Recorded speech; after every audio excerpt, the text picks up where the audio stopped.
A gente já fala do quadro Família em Sintonia. Hoje vamos falar dos pés. É isso mesmo, gente. A importância de dar atenção à saúde e desenvolvimento da pegada nas crianças, para que elas não tenham problemas lá no futuro. Olha só.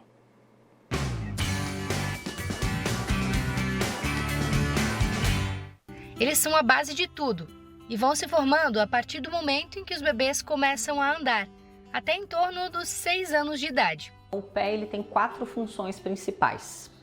Ele é a nossa base de suporte do peso do corpo. O pé ele funciona também como um amortecedor das nossas articulações, né? Ele tem uma função de absorver o impacto.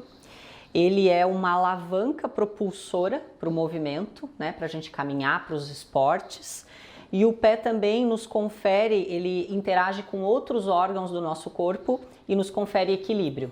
Durante o atendimento, não só o pé, mas todo o corpo precisa ser avaliado, já que eles têm grande influência na postura. O tipo de pisada é identificado por um equipamento, onde o paciente passa por testes. O pé ideal precisa ter uma boa sustentação do corpo, distribuindo o peso de uma maneira equilibrada. Aqui no consultório, a maioria dos casos são de queixas de crianças que têm a pisada pronada ou o pezinho para dentro. E se esses casos não forem tratados, podem trazer muitas consequências para a saúde na vida adulta, principalmente para os joelhos e para o quadril. Toda criança nasce com pés planos, né? A criança não vai ter o arquinho plantar. Isso só vai se desenvolver à medida que ela colocar o peso do corpo em cima do pé e começar de fato a usar essa estrutura. Então existem 2 tipos de pé plano. Um pé plano que a gente chama de rígido, onde esse ossinho aqui ele vai estar totalmente encostado no chão. Normalmente isso tem muitas características hereditárias, mas a porção, o percentual da população é muito pequeno que tem esse tipo de pé, que é um pé chato congênito e que não vai melhorar com o tempo.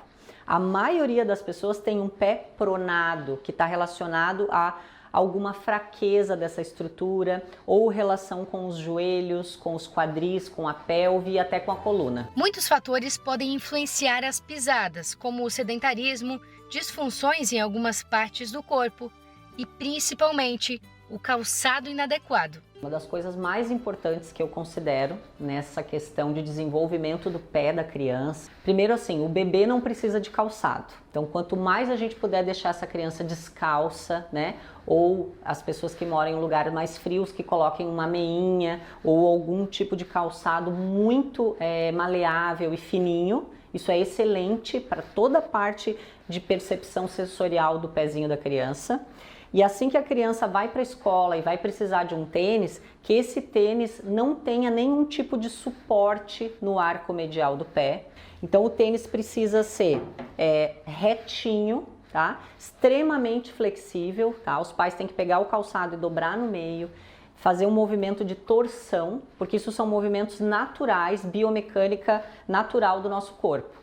O calçado não pode ser mais alto no calcanhar do que na frente. Tá? Ele tem que ser na mesma linha e especialmente nessa área do pé, a ideia é que todo o calçado seja mais largo para propiciar um espaço adequado para o dedão.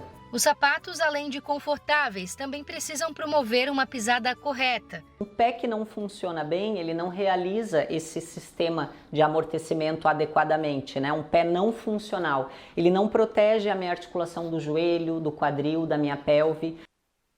Sobre esse assunto, a gente fala com Thalita Tonin, orientadora parental e doutora em farmácia. Bem-vinda de volta, prazer de ter aqui, Thalita. Bom dia, Santa Catarina, bom dia, Lucas, sempre bom. E hoje vamos falar de pés, sapatinhos. Parece um assunto um pouco complexo, mas eu acho que não é, né? Você pode ajudar a gente. Importante, vamos lá. Como é que é possível melhorar a pisada do filho? Bom, gente, cuidando com o calçado que você compra. É preciso prestar atenção para que esse calçado abrace o pé, mas sem mudar o formato natural desse pezinho. Para isso, o tênis ele precisa ser bem flexível para a criança mover o tornozelo, dobrar e estender os dedinhos. Também ser leve para a criança pular, escalar. Fácil de calçar, Lucas, para desenvolver autonomia. Aquela sola antiaderente para não resbalar. Ou seja, um calçado que possibilite o movimento da infância.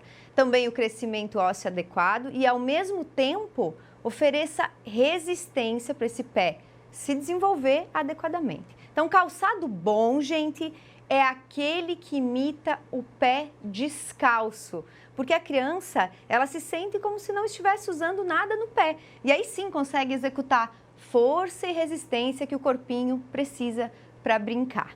Gente, o pé, ele é uma entrada sensorial importante para a percepção de si mesmo, do mundo. Então, vamos combinar? Deixem suas crianças usarem os pés aí de verdade.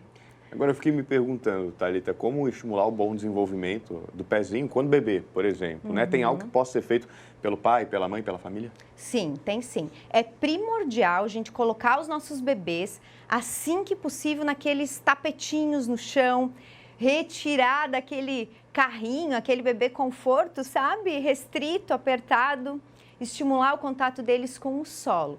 Porque logo por volta aí dos 7 meses, a criança ela começa a querer engatinhar, rastejar, o que é super importante para o desenvolvimento do equilíbrio, da consciência corporal e também da marcha.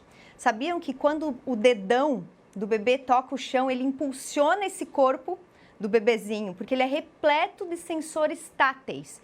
E assim fornece informações do solo, estabilidade e movimento para essa criança. Então evita de colocar aqueles sapatinhos. Eu sei que são lindos, fofos, mas eles acabam prejudicando o desenvolvimento motor do bebê. Quando é necessário para um batizado, um aniversário, escolha com as características que a gente viu aí na reportagem. Flexibilidade, espaço na frente para os dedinhos. E outra dica, gente, sempre que possível, essa é bem legal, segurar o bebê, a gente suporta o maior peso dele nos nossos braços, mas coloca esse pezinho dele em contato com o solo, para ele sentir esse pé tocando o chão. E isso faz parte do corpo dele, ele precisa descobrir que o pezinho está ali, para ir tendo sensações de sentir esse chão desde cedo. Também dentro dos lugares seguros, permita que a criança ande descalço, tenha contato com a natureza. Inclusive, Lucas, essa é uma prática muito boa para nós adultos também, é o chamado grounding, que é quando a gente anda descalço pela areia, pela grama, no solo, aí a gente troca energia e promove o bem-estar, tanto para o nosso corpo quanto para a nossa mente. Eu sou super adepta do grounding, viu? Eu também, fica aterrado, né? Isso mesmo. Bacana. Agora, por exemplo, no caso das crianças que andam na ponta do pé. Eu sei que tem muitos pais preocupados e mães também. Temos situações bem específicas nesse contexto. É claro, é importante um fisioterapeuta avaliar cada caso. Mas pode ter uma causa de cunho emocional, vocês sabiam? Por exemplo, nos primeiros anos do desenvolvimento infantil, como ainda o vocabulário das palavras ele está sendo construído, o corpo ele se torna uma forma profunda de falar o que está acontecendo, o que essa criança sente. Quando uma criança está andando assim na pontinha do pé, observa-se um excesso de tensão na cadeia muscular posterior. E essa expressão corporal mostra que emocionalmente ela pode estar se sentindo insegura, não amada ou não reconhecida em suas necessidades. Estando aí andando na ponta do pé para ser vista, para querer pertencer à família, para ganhar atenção. Porém, em alguns casos, gente, pode estar ligado sim a atrasos de desenvolvimento motor e neurológico. Então, atenção, alterações na linguagem, fala, no processamento sensorial ou associado a transtornos autistas. Por isso, a importância de uma avaliação multiprofissional, como a gente viu aí na reportagem. Gente, para falar de infância e saúde, vocês podem vir comigo sempre no meu Instagram também. É @Thali_positivação.